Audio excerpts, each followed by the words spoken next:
মাওলা আলী শের হুদার সাথে ফাতেমা জাহরা রাদিয়াল্লাহু আনহার সাথী হলো। ইমাম হাসান রাদিয়াল্লাহু তাআলা তশরিফ আনলেন।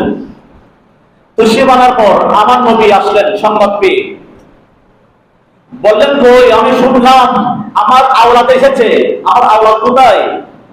তখন ইমাম হাসান রাদিয়াল্লাহু আনহুকে আমার নবী কোলে দিলেন, আমার নবী কোলে নিলেন। কোন কোন বর্ণনায় এসেছে আমার নবী আযান দিয়েছেন এবং একটি মিষ্টি মুখ করিয়েছেন।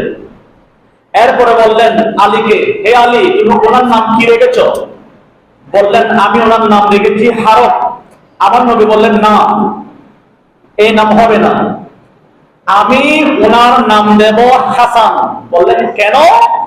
আমার নবী বলতেছেন এই হাসান নামটা আল্লাহ পাকের পক্ষ থেকে দেওয়া হয়েছে। হাসান মানে সুন্দর। আমাদের দেশের মধ্যে যখন কোন সন্তান জন্মগ্রহণ করে তখন মা বাবা আগ থেকে নাম নির্ধারণ করে রাখে। যদি ছেলে হয় আমার ছেলের নাম রাখবো পিন্টু, যদি মেয়ে হয় ওনার নাম রাখবো আতা, ফাতা, লতা, মিষ্টি ইত্যাদি। নামের কারণে মানুষ জান্নাতে যাবে, নামের কারণে মানুষ জাহান্নামে যাবে। আমার নবী কি নাম রাখলেন আর আমাদের বর্তমান মুসলিম জাতি কি নাম রাখে আবার বলে জানা, এটা ডাক নাম আব্দুল কুদ্দুস রাব্বি। রাব্বি মানে কি এটা জানে না, ওই একজনে রাখছে, ওনার রাখাই এটা হয়ে গিয়েছে। রাব্বি মানে আমার রব, আপনি বান্দাকে আমার রব বলতেছেন।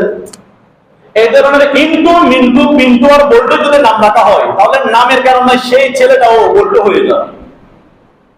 আমার নবী শিক্ষা দিচ্ছেন তোমরা সুন্দর সুন্দর নাম রাখো। এরপরে যখন ইমাম হুসাইন রাদিয়াল্লাহু তাআলা তশরিফ আনলেন, আমার নবী গেলেন, আলীকে জিজ্ঞেস করলেন নাম কি রাখছো? বললেন হারব।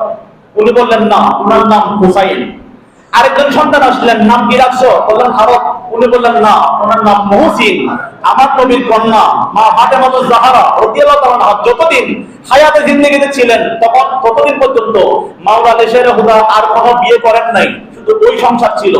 মা ফাতেমা জাহরা আমার নবীর দুনিয়া থেকে পর্দা করার 6 মাস পর যখন ইন্তেকাল করলেন, ইন্তেকালের পর বিভিন্ন কিতাবের মধ্যে দেখা যায়, বিশেষ করে আল বেদায়া ওয়ান নিহায়া কিতাবের মধ্যে দেখতে পাই, ইমাম ইবনে কাসির রাহিমাহুল্লাহ লিখতেছেন মাওলা আলী শের হুদা প্রায় আরো 6টার অধিক শাদী করেছেন এবং প্রত্যেক পরিবার মিলে ওনার 14 জন পুত্র সন্তান ছিল, 17 জন কন্যা সন্তান ছিল।